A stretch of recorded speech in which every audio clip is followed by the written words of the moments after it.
Prezado associado Forcivita, estamos aqui na Conami no último dia desse Congresso Nacional. Estamos aqui com o Coronel Elias Miller, coronel pela Polícia Militar de São Paulo, há muitos anos, né, Coronel, na FNEM, no Congresso Nacional, construindo textos que nos permitem hoje ter muitos direitos e prerrogativas com a Lei Orgânica Nacional, contribuindo de forma significativa, e tantos outros, né, como o Código de Processo Penal, Código de Processo Penal Militar, o próprio CPM, e tantos outros que muitas vezes não se tornaram lei, mas que impediram que direitos fossem retirados. Então, essa é a oportunidade que a gente está aqui na Conami, representando os senhores e senhoras, também para trazer algumas informações sobre a Lei Orgânica Nacional. Sabe, com um bate-papo, o Coronel Miller já aceitou o nosso convite para o dia 11 de abril, uma live, onde a gente vai falar especificamente sobre a Lei Orgânica Nacional e os desdobramentos para os militares estaduais baianos. Mas a gente está aqui, Coronel, e não podemos perder essa oportunidade para falar sobre a autoeficácia da Lei Orgânica, porque é uma dúvida que muitos têm ainda, né? Tem um prazo para adaptação, já está valendo, e a gente tem dois grandes problemas na Bahia hoje, né? O senhor conhece muito bem, uma é a remuneração, que está aí com base em estudos publicados pelo próprio Fórum Brasileiro de Segurança, por nós contratados através de uma contratação pelo DIEESE, né, que uma defasagem superior a 50% na maior parcela remuneratória que nós temos. Infelizmente, o modelo que nós temos hoje é de vencimentos, né? Então nós temos uma série de penuricados, com uma série de problemas. Construímos uma proposta de subsídio para que a gente possa estar no mesmo nível de outras instituições, são mais, salvo engano, 15 estados que já têm subsídio. E um outro grande problema, que é a questão promocional, nossa carreira. Então nós temos hoje os oficiais mais velhos do Brasil, acho que em todos os postos, né? E a lei orgânica traz alguns dispositivos, como a questão dos critérios objetivos, que é um grande problema na Bahia também, a questão dos critérios subjetivos, e traz uma outra possibilidade, que é a promoção por requerimento, quando completados os requisitos para inatividade. Também isso aí é uma salvaguarda, é uma oportunidade que a Bahia tem de resolver uma boa parte desse problema que nós temos com o nosso fluxo. Então, se eu puder falar um pouco sobre isso. Perfeito. Igor, você e a Força Invicta têm uma história longa de luta, não só nos poderes da Bahia, na defesa da família militar, e não só baiana, mas no Congresso Nacional, na defesa da família militar brasileira. Tá? Então, existe uma história longa de parceria e que contribuíram muito para nós formarmos a Associação Nacional para poder congregar todos esses esforços. Por isso que a FNEM, ela é a entidade representativa de militares que está em todas as unidades da federação. Nenhuma outra associação tem isso. E ela tem demonstrado maturidade ao longo desses 16 anos. Eu que atuo no Congresso há quase 30 anos que eu atuo no Congresso Nacional. E a nossa grande luta era ter a nossa lei orgânica. Porque nenhuma instituição nesse país sobrevive sem ter uma lei que seja um grande guarda-chuva para ter atribuições, direitos, prerrogativas e ter a sua proteção. Senão, ela não tem esse guarda-chuva até para operar lá no Estado. Então, por isso que nós fizemos nessa luta com quase mais de 30 anos, lutando no Congresso Nacional e no Poder Executivo para aprovar essa lei. Porque senão, a PM, que é uma instituição de suma importância junto com o bombeiro, elas ficam à mercê do governador. Porque o Decreto-Lei 667, ele estava caduco, que ele é de 69, parte dele foi recepcionado, o decreto, mas o governador estava fazendo o que queria com uma instituição essencial, e não pode. A PM e bombeiros são do Estado, mas por ter a importância nacional, é como o Ministério Público, que tem uma lei nacional do Ministério Público, como tem também uma lei nacional do Poder Judiciário, a LOMAN. Então, todas as atividades essenciais têm uma lei nacional. Como tem a LDB, a Lei de Diretriz e Base do Ensino, para regular o ensino, a lei do SUS. Então, nós lutamos muito por essa lei, para que nós tenhamos um padrão nacional. Eu não posso ter a Bahia de uma maneira, São Paulo de outra, Minas de outra, porque nós temos que integrar essa instituição para terem o mesmo padrão, porque o crime se padroniza. O crime ele é transnacional, ele se padroniza. Então, nós temos que ter uma padronização de carreira, de procedimentos operacionais, de tecnologia, de equipamentos. Nós temos que ter. E temos que ter militares motivados na carreira. Porque se a carreira não motiva, não tem carreira, tem um baixo salário, ele vai procurar outra outra carreira que dê dignidade. Então, a Lei Orgânica Nacional, ela vem dar resposta a tudo isso. E nos questionamentos que você fez. Ou seja, a primeira coisa, essa lei é obrigatória para o governo estadual? Nós temos que entender que o Brasil é uma federação. Existe um pacto federativo na Constituição, e esse pacto federativo existe competências que são da União e que obrigam o Estado. E tem competência do Estado que obriga a União, competência do município. Exemplo, o município, código de postura. A União tem que seguir as regras do município. Ele quer construir um prédio lá da Receita Federal, tem que obedecer às regras do município. Assim também é em relação à lei orgânica. Ela atribuiu essa competência à União, que faz a lei de organização das PMs e bombeiros, artigo 22, inciso 21. Portanto, é obrigatória, é compulsória. Ela entrou em vigor dia 12 de dezembro de 2023. A partir do dia 12, ela se tornou obrigatória. Toda a legislação no Brasil de polícia e bombeiro que confrontarem a Lei 14.751, elas estão com a eficácia suspensa, ou seja, não podem ser aplicadas. E se forem aplicadas ilegais, eu entro com ação, ou seja, de obrigação de fazer, eu entro com mandado de segurança, ou eu também responsabilizo a autoridade que não está cumprindo por improbidade. E se houver má-fé da autoridade, responde por prevaricação, crime de prevaricação. Então tem consequência para quem não quer cumprir a lei orgânica. Então essa lei orgânica, ela não teve vacatio legis, não tem um espaço de existência sem que ela seja aplicada. Como aconteceu agora com a lei de licitação, que revogou a 8666, que também está no artigo 22 da Constituição. É competência da União falar sobre licitações. E algum estado ou município não vai cumprir a lei de licitações federais? Tem de cumprir. E ela foi feita o ano passado, entrou em vigor ano passado, mas deram um vacatio legis para esse ano, 2024. Então, 2024, agora não tem mais desculpa, tem que cumprir a lei de licitações na sua plenitude. E a lei orgânica da PM Bombeiro entrou em vigor dia 12 de dezembro de 2023 e não teve vacatio legis. Só tivemos um vacatio legis, que é um dispositivo que obriga a ter curso superior. Deu um prazo para os estados de até 6 anos para colocarem o nível superior para as praças e bacharel em direito oficial. O único vacatio legis. Único. Tem também um prazo para o comandante fazer um relatório dele quando ele toma posse no comando, de 60 dias. Se a lei entrou em vigor dia 12, o comandante que já estava teve 60 dias para fazer. Se não fez, já está errado, está sujeito a responder por improbidade. O resto, tudo ela é auto-aplicável. Promoções, carreira, atribuições, tudo isso é auto-aplicável. Então não há que se falar, por exemplo, eu tenho a promoção, e o texto é taxativo, ele não jogou para o Estado. Ele falou que a promoção se dará progressiva e se dará por antiguidade e merecimento, além de post-mortem, entendeu? Tem também por bravura, mas deixou bem claro. E falou bem claro que o merecimento tem que ser na forma da legislação. Legislação é amplo. Eu pego desde lei, decreto, portaria, na forma da legislação, e o merecimento se dá por critérios objetivos e previstos na legislação. Então, se eu tenho na Bahia uma lei atual e que ela traz o critério de merecimento e antiguidade, e no merecimento ela tem critérios subjetivos, o subjetivo já está suspenso, é ilegal. Quem for promovido dessa maneira, a promoção é nula. Todo o processamento e elaboração que considere esses critérios subjetivos estão nulo. É nulo de pleno direito. Então, se por acaso, como a lei entrou em vigor dia 12 de dezembro, se foi feito um processo para promoção com base nessa legislação, o que foi feito antes, então, ou seja, é ato jurídico perfeito, foi nos termos da lei, valeu para a promoção de dezembro. Agora, vou fazer o quadro agora para a promoção esse ano. Eu já estou com a nova lei na sua plenitude. Portanto, é uma norma de eficácia plena. Não é norma de eficácia limitada que dependa de lei e muito mais não é norma facultativa. Então, naquilo em que ela é clara, ela é auto-aplicável. Sim.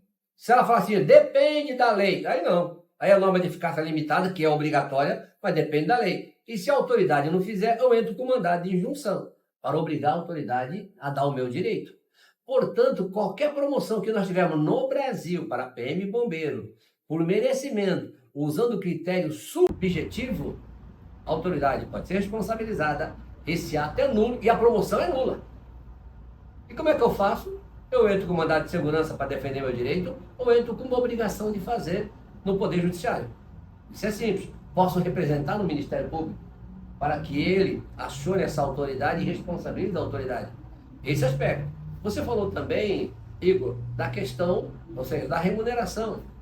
A remuneração, nós não podemos ter, se eu tenho o mesmo cargo, se eu tenho o mesmo posto, eu tenho a mesma graduação, por que o colega ganha mais do que eu? Porque ele passou no palácio, porque ele pegou um cargo. Pô, isso é inadmissível na nossa carreira militar. Porque a remuneração também é correspondente à hierarquia. Eu não posso ter um cabo ganhando mais que um sargento. Sim. Eu não posso ter um tenente ganhando mais que um capitão.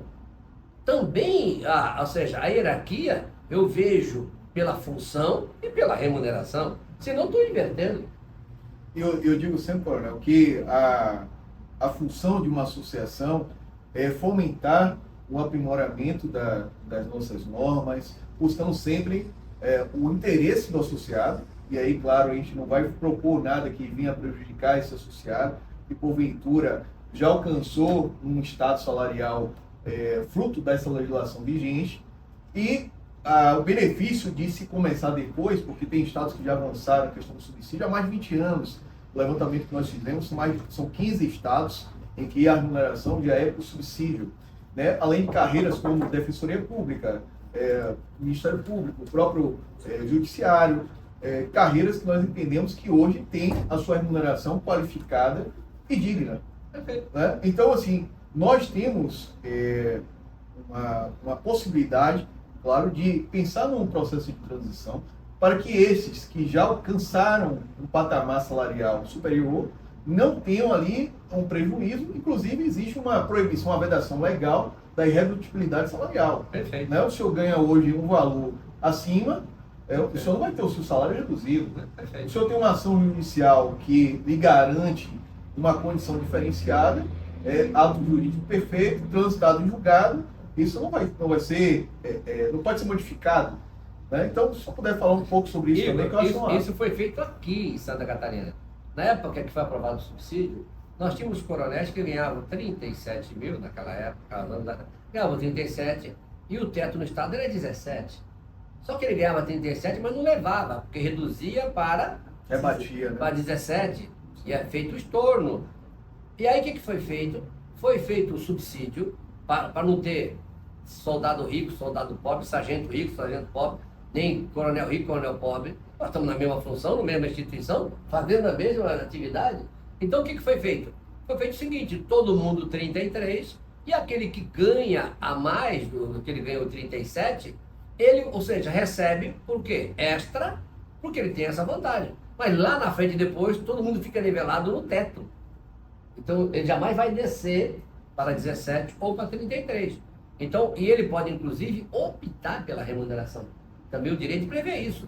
Eu instituo o subsídio porque é a proposta mais justa, é a proposta que garante também a nossa reserva e a pensionista. Porque senão, o que faz o governo? Ele dá gratificações só para quem está na ativa. E nós temos esse problema hoje. Porque uma das coisas que o senhor falou, essa questão que ele já recebe, não é que alguns entendem que vai ficar congelado. Não vai ficar congelado. Ele está passivo de correção da mesma revisão que nós temos hoje. Alguns falam que o subsídio congela e impede a nossa recomposição salarial inflacionária. Na verdade, nós já vivemos esse problema hoje, com o modelo atual que nós temos. Então, nós acumulamos uma defasagem inflacionária da ordem de superior a 50%, com base em estudo produzido pelo Diese. Então, essa briga anual por uma recomposição inflacionária, ela vai existir, seja se o modelo for por vencimentos, que nós temos hoje, com a série de mercados, ou por subsídio. Né? E um problema que eu acho que é fundamental hoje, que é um problema que a gente vive na Bahia, nós temos hoje militares que têm essas verbas que deveriam ser transitórias, né, esporádicas, como hora extra, como lá nós temos uma remuneração chamada VD, que hoje fazem parte do salário. Então o cara faz compromisso para garantir a dignidade da família, ele paga uma escola para o filho, ele paga o financiamento imobiliário, ele paga um financiamento de um veículo, porque o militar não pode andar de transporte público por uma série de fatores, e pela própria função que nós exercemos na sociedade, que nos garante, ou deveríamos garantir, um mínimo de dignidade para ter um veículo, né? Para garantir a dignidade para a nossa família, a segurança. Então, ele pega essa verba que deveria ser transitória e conta como salário. Sim. Aí ele não pode, se ele ficar doente, ele perde. Se ele for se acidentar durante uma atividade, e aí ele vai ficar afastado, vai para a junta militar, junta de saúde, ele não vai poder tirar aquele serviço, então ele vai perder toda aquela remuneração que, em tese, era garantida.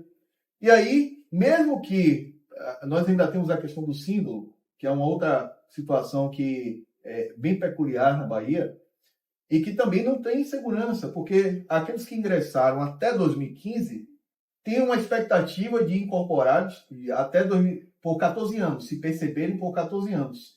Então isso gera uma insegurança, porque a qualquer momento ele pode ser exonerado, pode ser movimentado, foi promovido, vai ser movimentado, pode perder aquela gratificação que não alcança todos. Mas mais ainda, quando ele vai para a reserva, e aí na reserva ele não tem hora extra, ele não tem o VD.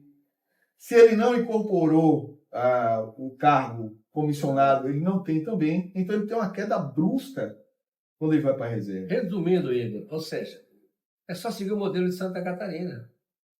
Soldado ganha como soldado na ativa, ele não tem soldado na reserva, né? Mas depois ele sai sargento, o sargento da ativa ganha igual aquele que está na reserva, o tenente, a remuneração é a mesma. Sim. Para evitar esse tipo de flutuação e esse alto prejuízo, e ao mesmo tempo você não tem casta dentro da instituição PM Bombeiro. Então começa a criar casta, né? Mas criar casta, né?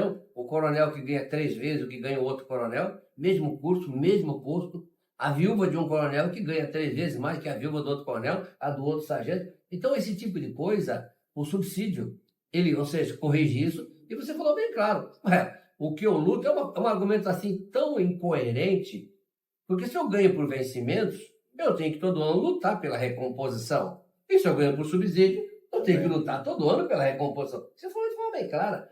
Então, esse tipo de argumento serve para poder induzir os outros e enganar. E geralmente quem usa isso está repetindo e não raciocinou, ou então está fazendo isso para manter o privilégio que ele tem, porque ele é da casta superior.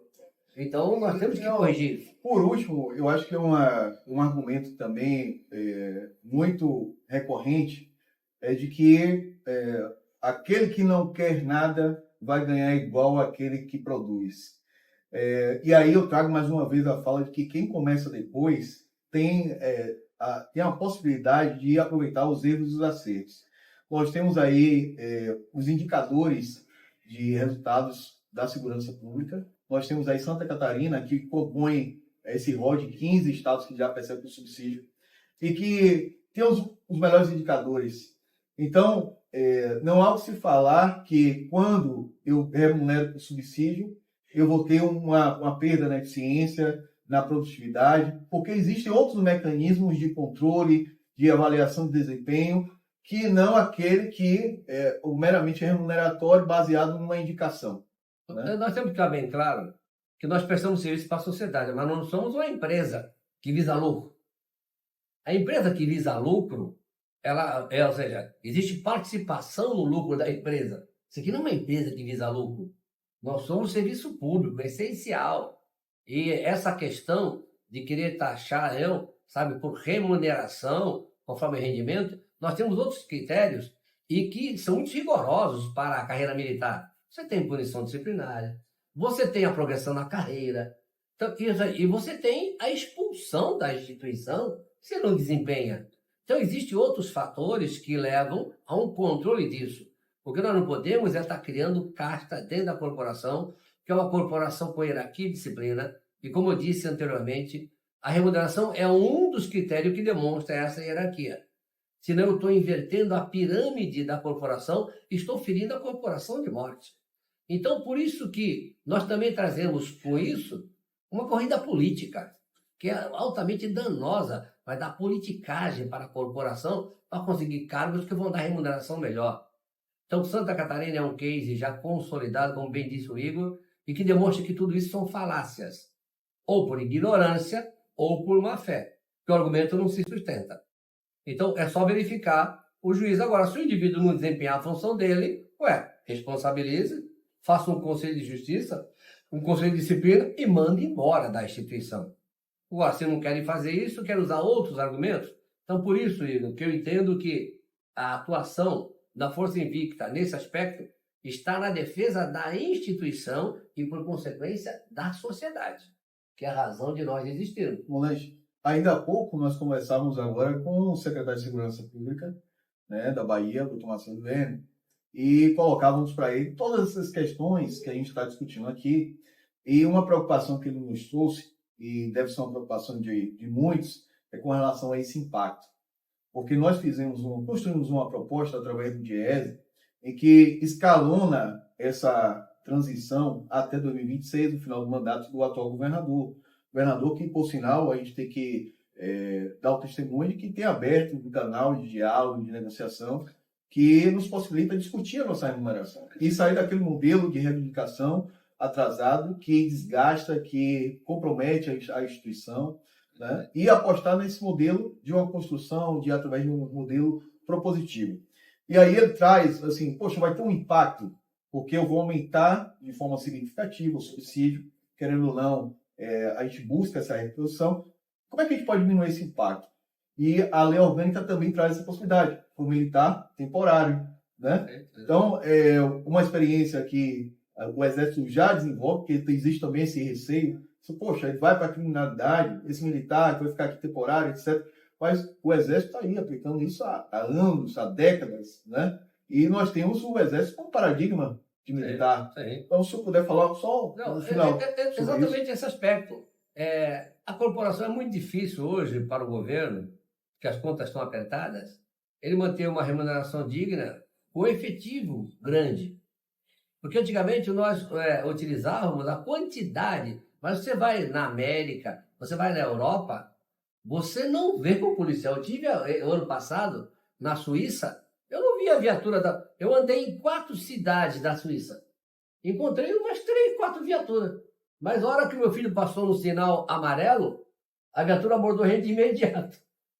Porque é tudo monitorado, tudo com câmera. Aí ele parou, você queimou o sinal. Como? Quando está passando, está amarelo. No Brasil, você passa no amarelo, você está em cima, para não dar acidente. Não, aqui amarelo também é vermelho. Então, ou seja, a tecnologia, ela vem justamente que suprir, e tem acontecido aqui em Santa Catarina, o efetivo aqui é menor do que da década de 80, e a população quadruplicou. E não houve prejuízo, muito pelo contrário. O atendimento das ocorrências foram ampliados, com termo circunstanciado, com tudo.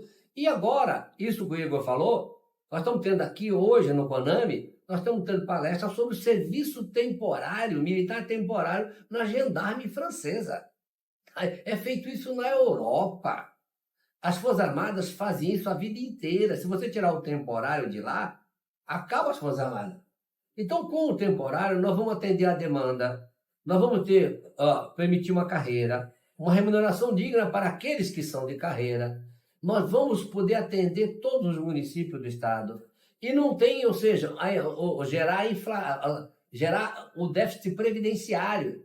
Porque esses que são temporários vão adquirir, vale como título para o concurso para ser efetivo, mas eles vão contribuir para o regime geral de previdência.